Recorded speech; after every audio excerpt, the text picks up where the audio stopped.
Hello guys! Magandang hapon sa inyong lahat. This is your guest Mama Sigrid channel, a faith healer o Zumatarder. So ngayong hapon na ito natin sabihin sa iyo ng ating mga gabay.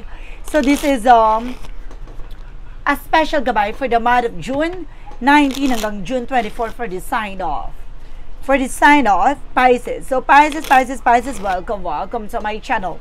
Ano kayong messages, advices, and spirit guides ang ating masasaga for today's video? Kanino kayang energy or kaganapan sa buhay ng mga Pisces ang ating mahagilap. So guys, this reading is a general reading lamang din at makaka-resonate. Kunin lamang po ang makaka-relate sa inyo and comment down below kung kaninong energy ang ating nasaga. Because don't forget to like and subscribe my channel and hit notification bell for more videos updates. Maraming salamat po sa mga walang sawang pagsuporta sa aking channel, lalo na ang skip ng ads away pagpalaing kayo ng Diyos at may kapal, siksik, liglig, umapaw, na biyayang manubalik sa inyo. So let's see guys, what is the messages, advices sa'yo ng ating angel spirit for the sign of Pisces. So let's see and watch this.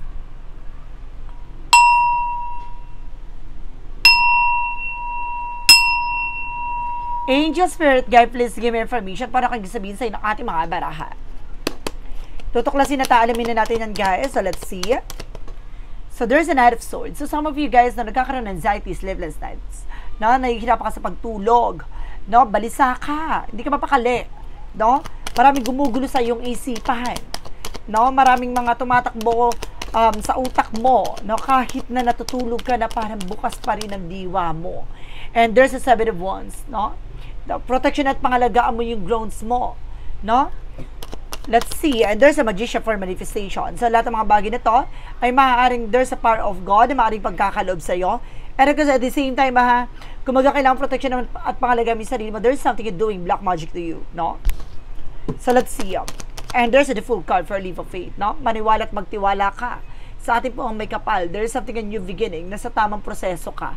Na magkakaroon ka ng bagong simula dito kung magtitiwala ka sa lahat ng mga bagay na nangyari sa iyo, no? Kailangan mo mag-pay attention, no? Ibig sabihin dito kaya ka nakakapanaginip ng kung ano-ano or either hindi ka makatulog dahil kailangan mo mag-pay attention, no? May mga bagay na kailangan mong malaman.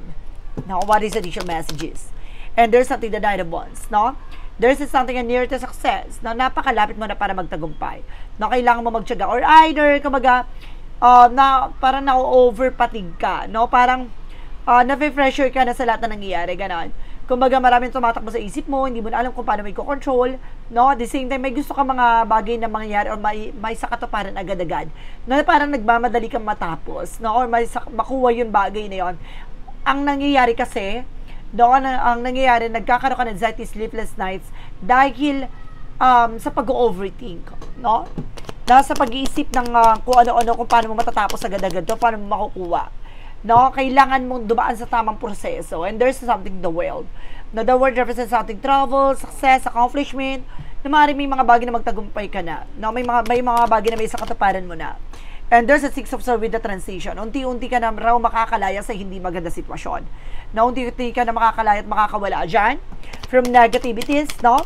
Palayain mo yung sarili mo dyan sa sitwasyon na yan.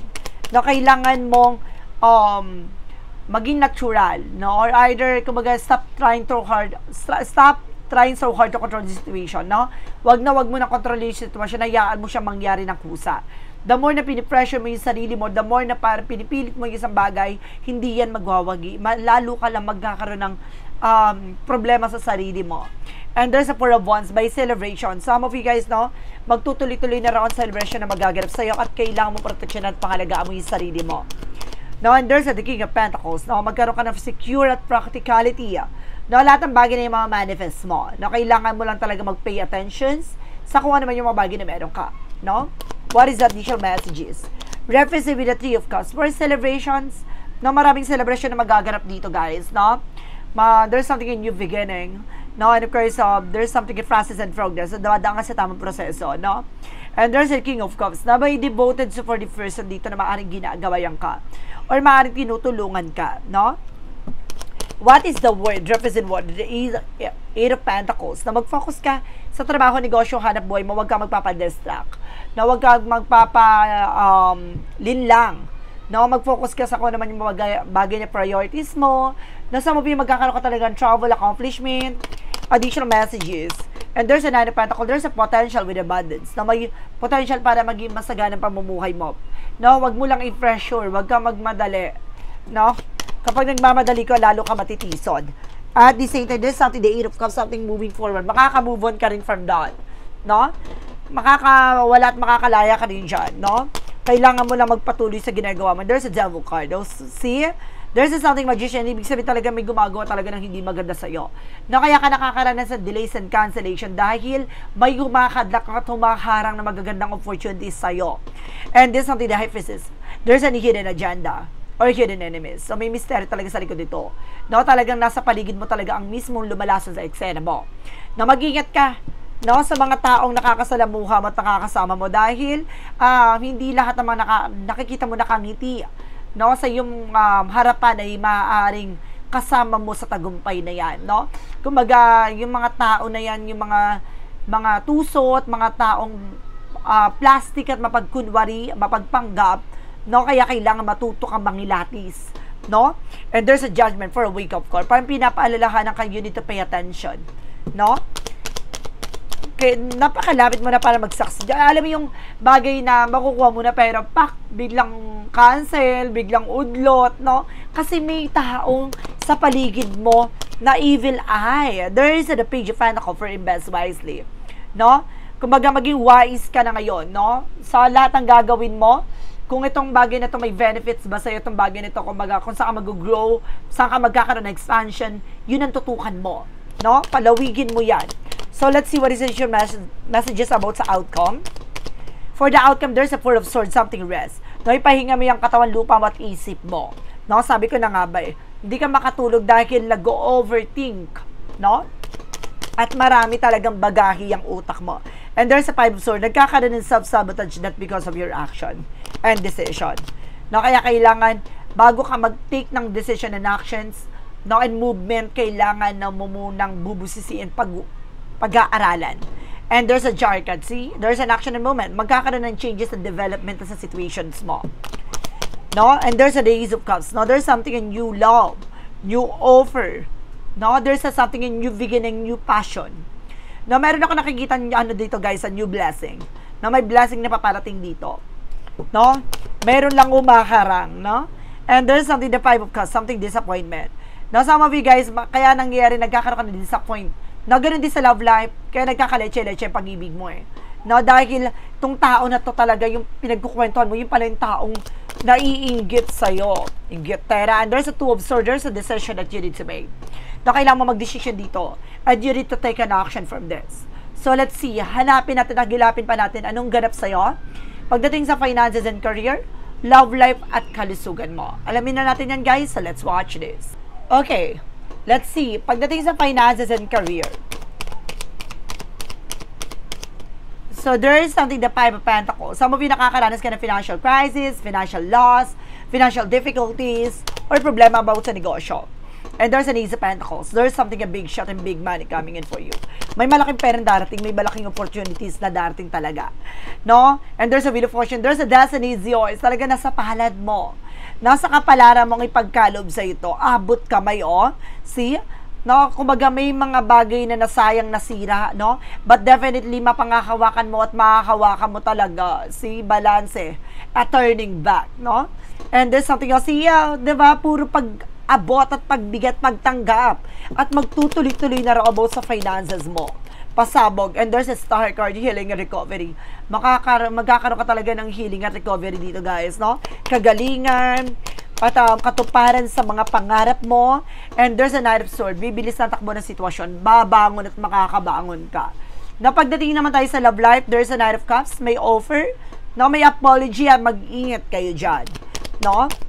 And there's a Tower for major changes. Some of you nasira ang yung pagsasama relasyon. Mag-ingat ka sa mga apology dito.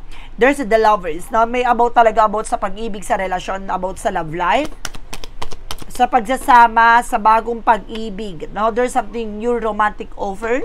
And there's the king when you're feeling stuck, hindi ka pa rin nakaka-move on. No? Hindi ka pa rin makawala at makalaya dyan. There's something Empress card for river. Maaaring buntis ka. Maaaring magkakaroon kayo ng panibagong spling. No? Let's see. And this is something, the King of Swords. Putulin mo na yung mga bagay na alam mong nakakasira sa inyong relasyon. No? Yung attitude, discipline, respect, kailangan meron kayo niyan. No? What is additional messages? Pagdating sa kalusugan mo, so there's a there's a wish fulfillment. So may mga bagay na mag-uumapaw na kaligayahan sa'yo. And there's a focus. Basta pag-isipan mabuti ha. Before taking action, kailangan mag-iisip ka para hindi ka ma-stress at the end of the time. Hindi ka ma-depress at hindi ka rin magsisi. No? And there's a Three of Wands. The waiting is over. No? Kung may hinihintay ka paper documents, there's a possible na dumating na. And there's a Hermit card, something spiritual enlightenment. May mga bagay na magliliwanag about sa spirituality. No, unti-unti mo na matutuklasan lahat ng kaganapan sa buhay mo. And there's an Emperor, mas lalo kang pinatatag at pinalawak, no? Ang iyong kaisipan at ang iyong kalakasan sa pangangatawan. No, and there's a Six of Wands, pinatibay ka talaga. At ngayon magiging matagumpay ka. Nagaganda ng kalusugan mo, magiging maayos na ang iyong mental health, physical health. So let's see what is additional messages tayo. Pagdating sa magical fairy messages and advices, and of course, pick a card, yes or no. Kung bago ka sa channel ko, guys, no, don't forget, no, na mag-isip na kagad ng tanong. Dahil isa lang magiging sagot dyan sa tanong na yan, pipili ka with a 1, 2, or 3. No, malalaman mo yan, sagot na yan, sa dulo ng ating reading, no. Then of course, comment down below kung ano number na pili mo para malaman ko kung umabot ka ba sa reading na to. So let's see and watch this. With a magical fire messages, represent what? With a magical fire messages, represent a new home. So, magkakaroon ka na bagong bahay, tahanan, no, bagong direksyon, and there's a new career, diba? Magkakaroon ka ng new home, new career pa, pasabog, no, may bagong bahay ka na, may bagong career ka pa, diba? Additional messages. And because there's something that paid off. No? Lahat ng mabibigat, lahat ng pasakin mo, lahat ng mabibigat na yan, kailangan mo ng pakawalan at palayain. So, let's see what is a Yin and Yang Oracle card. For Yin and Yang Oracle card, represent what? And there's an avoidance. So, may mga bagay na kailangan mong harapin. No? Walang magagawa kung iwas ka ng iwas sa isang bagay na yan. And of course, there's something twin flame, maring twin flame kayo na person mo, soulmate kayo. And of course, there's something regret. Meron talaga disappointment, guys. O may mga panghihinayang or meron kang mga pagsisisi sa buhay mo. What is the additional messages? With the synchronicities, represent what? For synchronicities, represent a roots. No, may ugat talaga ng eksena na to. No, at unti-unti mo na mapangahawakan to. No? And of course, there's something black. Meron talaga nag-block talaga sa eksena mo. Kaya tuloy-tuloy yung kamalasan eh, no? Kaya minamalas ka, parang feeling mo ang ilap-ilap ng swerte sa'yo. No, meron nagtanim ng pampamalas sa inyong tahanan. No, kung may negosyo kayo sa harap ng negosyo nyo, meron nagbigay ng pampabigat. No, what is a romance age for a Mystic Love Oracle deck? And there is a legal matter. Some of you guys na meron talaga ditong hiwalayan, ganyan. Meron kayong legal na usapan, no? And there's something party, may third party talaga. And there's something dating with someone. So some of you meron dito dinidate, no, na panibago. And there's a hook up one night stand. So miwas kayo dito, guys, baka ma-one night stand kayo, miwas kayo, guys, no? So let's see what is the additional messages with an Angel's number.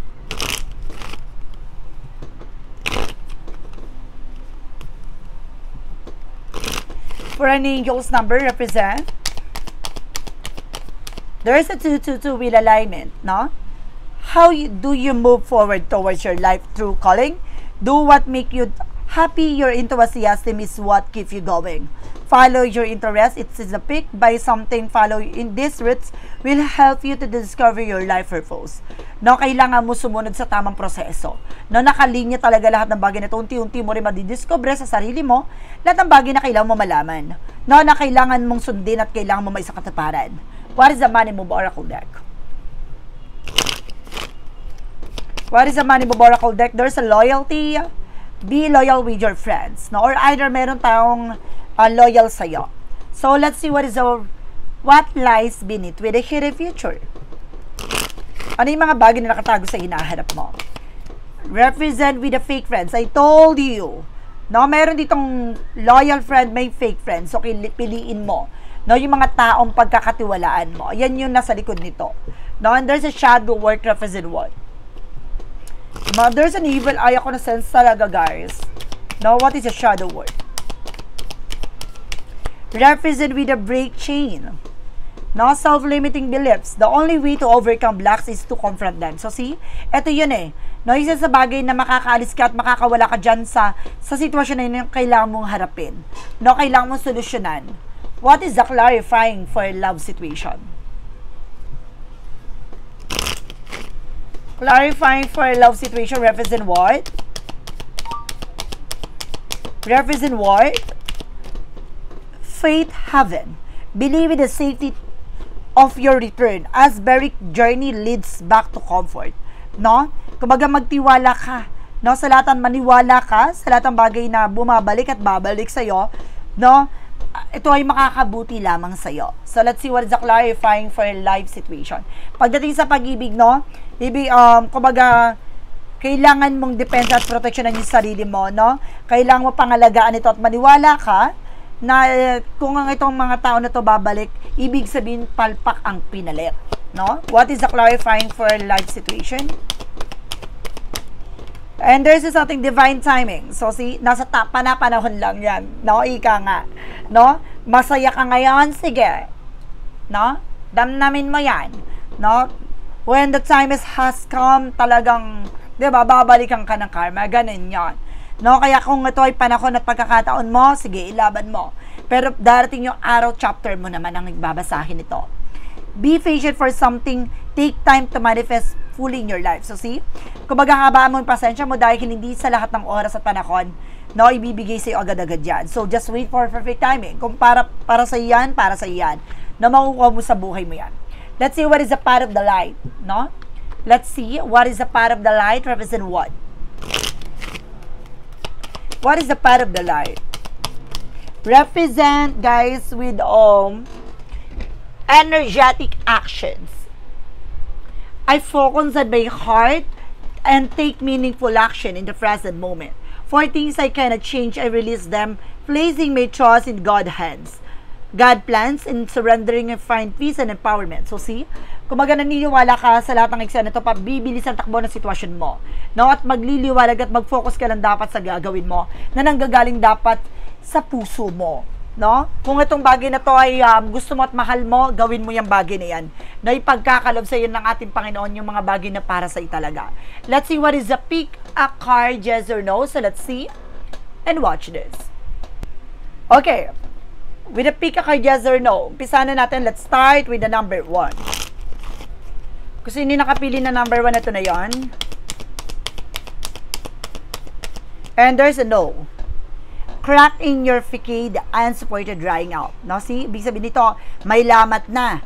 No, sira na. No, hindi mo kailangang magpanggap pa na kailalaban mo. No, kailangan mo nang tigilan at isuko to. No? Number 2. There's a yes, feel right, good idea, align with your values. No, so, ibig sabihin dito, tama. No, ang iniisip mo, tama ay yung gusto mo mangyari. No? Kailangan mo lang magkaroon ng tamang pag-uugali para maisa katuparan ito.